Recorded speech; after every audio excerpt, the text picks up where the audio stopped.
Tem histórias que a gente guarda aqui no peito, sabe? Histórias que marcam a gente pra sempre. Elas ficam ali, quietinhas.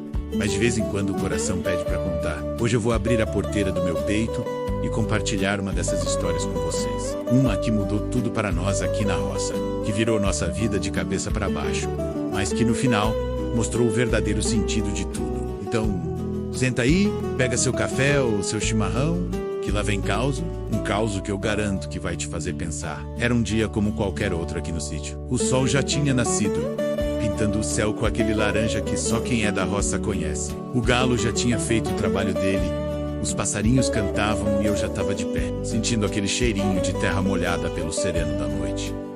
A vida seguia seu ritmo, sabe? A gente cuidava dos bichos, da plantação, da casa, aquele trabalho duro, de sol a sol, mas que enche a gente de orgulho. A gente achava que nada podia abalar nossa rotina, nosso mundinho que construímos com tanto suor e tanta luta. Parecia que o tempo aqui passava diferente, mais devagar, mais seguro. A gente se sentia protegido por essa terra que nos dava tudo. Mas, como dizem por aí, a vida é uma caixinha de surpresas. E a surpresa que estava por vir não era das boas. Numa tarde, enquanto a gente descansava na varanda depois do almoço, ouvindo o rádio de pilha, veio a notícia. O locutor, com uma voz séria, falava de uma estiagem severa, uma seca como não se via há décadas, que estava se aproximando da nossa região. Na hora, a gente nem deu muita bola. Coisa de cidade. Exagero de jornalista. Aqui na roça a gente está acostumado com o tempo, com as vontades de São Pedro. A gente pensou, logo chove. Mas tinha alguém que não pensava assim. O vozé, com seus 80 e tantos anos de roça, olhou para o céu, franziu a testa enrugada pelo sol e disse com aquela voz rouca de quem já viu muita coisa: essa aí não é brincadeira não. O vento está diferente. Os bichos tão quieto demais. Podem se preparar, que o tempo vai fechar. E quando o vozé falava, a gente escutava. A sabedoria dele não vinha de livro, vinha da terra, do tempo da vida. O pressentimento dele começou a plantar uma sementinha de preocupação no coração de cada um de nós. E o vozé estava certo. Os dias foram passando e nem sinal de chuva. O céu, antes azul e cheio de nuvens branquinhas, virou uma coisa só. Um azul pálido, sem vida. O sol que antes aquecia e dava vida, agora queimava. Castigava a terra sem dó.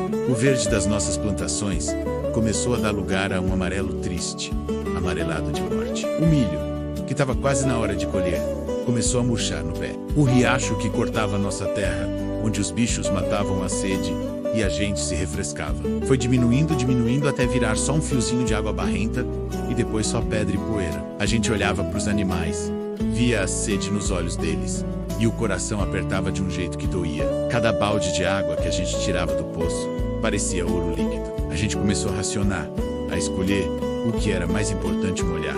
Se era a horta que nos dava o de comer ou se era a sede do gado que nos dava o leite. Foi uma época de escolhas difíceis, de olhar para o nosso trabalho de uma vida inteira e ver ele se desfazendo, escorrendo por entre os dedos como a terra seca. A preocupação virou medo.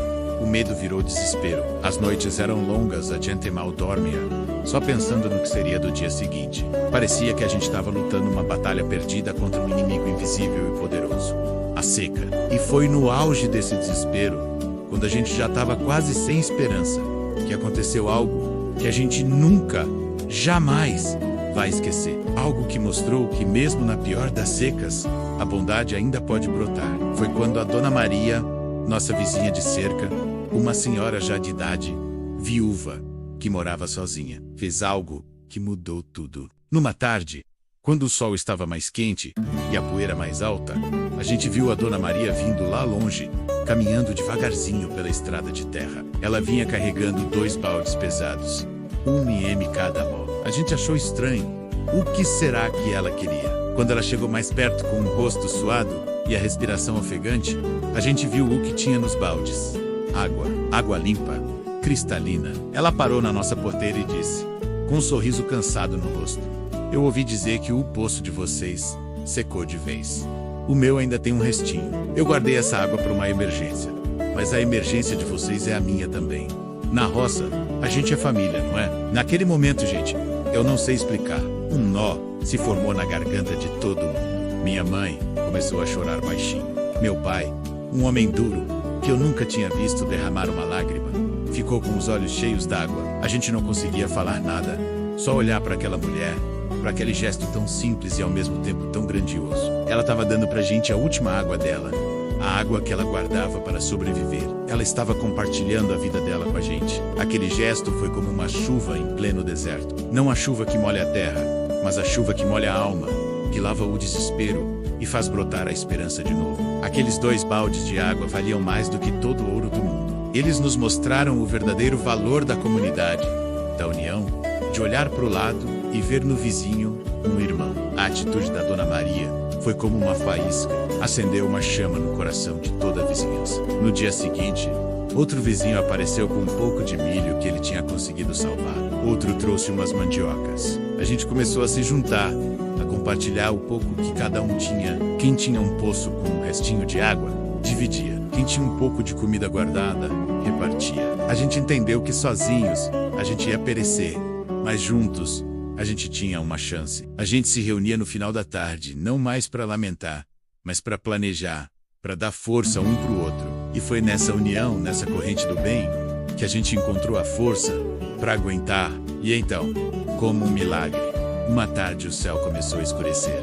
O vento mudou e as primeiras gotas grossas e pesadas começaram a cair. Que alegria! A gente saiu para fora, deixou a chuva lavar o rosto, lavar a alma. A chuva voltou e com ela, a vida, as plantações.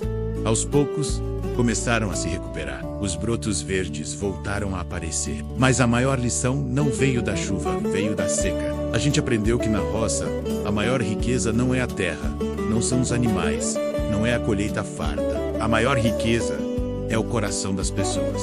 É a mão estendida do vizinho. É o ombro amigo na hora da dificuldade. A seca passou. As plantações cresceram mais fortes. Mas a lição que a Dona Maria nos ensinou, essa ficou para sempre. Essa história, esse caos, vive aqui do lado de dentro da nossa porteira. Toda vez que a gente olha para o nosso vizinho, a gente lembra da Dona Maria e seus 2 baldes de água. A gente lembra que somos uma grande família. A natureza às vezes nos testa, nos coloca em situações difíceis. Mas é para nos ensinar, para nos fazer mais fortes e principalmente mais humanos. E vocês aí? Tem uma história da roça, da sua comunidade, que marcou a sua vida? Uma história de superação, de união? Vem pro lado de cá e conta pra gente aqui nos comentários. Eu vou adorar ler cada uma delas. Um grande abraço, fiquem com Deus e até a próxima.